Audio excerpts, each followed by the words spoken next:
రంగనాయకుల ఆలయం యొక్క ఆశీస్సులు ఎప్పటికీ ఉంటాయి. అది ఆ భగవంతుడే నన్ను పిలుచుకున్నాడచ్చు. నేను ఎంత దూరం నుంచి వచ్చినా కానీ ప్రయత్నం చేసినా కాలేదు. నాకు ఇక్కడ ఏదో వేయాలని భగవంతుడి ఆశీర్వాదం ఉంది.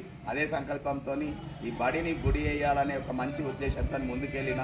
దానికి కూడా ఎంఈఓ గారు నేను ఏది చేసినా నేను సహకరిస్తా అని పెద్ద మనసుతో ముందుకు వచ్చిరు. గ్రామస్తులు పనులన్నీ వదిలేసి పాపం మా గ్రామం కోసం మీరు అంత దూరం నుంచి వస్తారు, మేము కూడా సిద్ధంగా ఉంటామని మంచి మనసుతోని వాళ్ళు ఇప్పుడు సీజన్ ఉన్నా కానీ వదిలేసి వచ్చిర్రు. నిజంగా వాళ్లకు చాలా కృతజ్ఞతలు. మేము పిల్లలని అన్ని రంగాల్లో నైపుణ్యతని రంగరించి మేము విద్యా బోధన చేస్తామని మనస్ఫూర్తిగా నేను తెలియజేస్తున్నాను.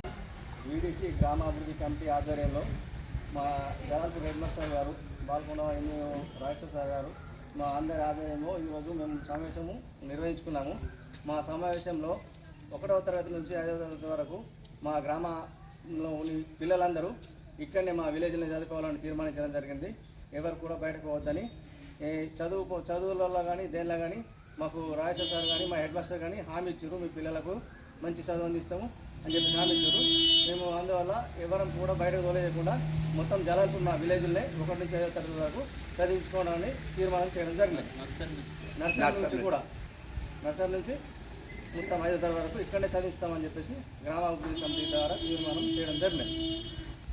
నిజంగా ఈ ముఖ్యంగా ఈరోజు గ్రామ సభ నిర్వహించినటువంటి జలాల్పూర్ వీడీసీ సభ్యులకి, గ్రామస్తులకి, పెద్దలకి మరియు ఇక్కడ ప్రధానోపాధ్యాయులు సార్కి, తల్లిదండ్రులకి, కుల ప్రముఖులు అందరికీ కూడా పేరు పైన నమస్కారాలు. మండల విద్యాశాఖ పక్షాన ఈ గ్రామ విద్యాభివృద్ధికి, పాఠశాల విద్యాభివృద్ధికి మరి క్వాలిటీ ఎడ్యుకేషన్ పూర్తిగా నాణ్యమైన విద్యను అందిస్తూ ప్రభుత్వం నుంచి అందించే అన్ని రకాల సౌకర్యాలను మరి ఈ గ్రామానికి వర్తింపజేసే విధంగా నేను పూర్తిగా హామీస్తున్నాను.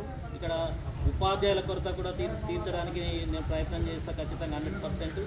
అలాగే 10th కనుక మరి ఆశించిన స్థాయిలో ఇంకా పెరిగినట్టయితే ఇంకా అదనంగా కూడా ఆర్టిఫిషియల్ ఇంటెలిజెన్స్ లాంటి తరగతులు కూడా ఇక్కడ ప్రారంభిస్తాం.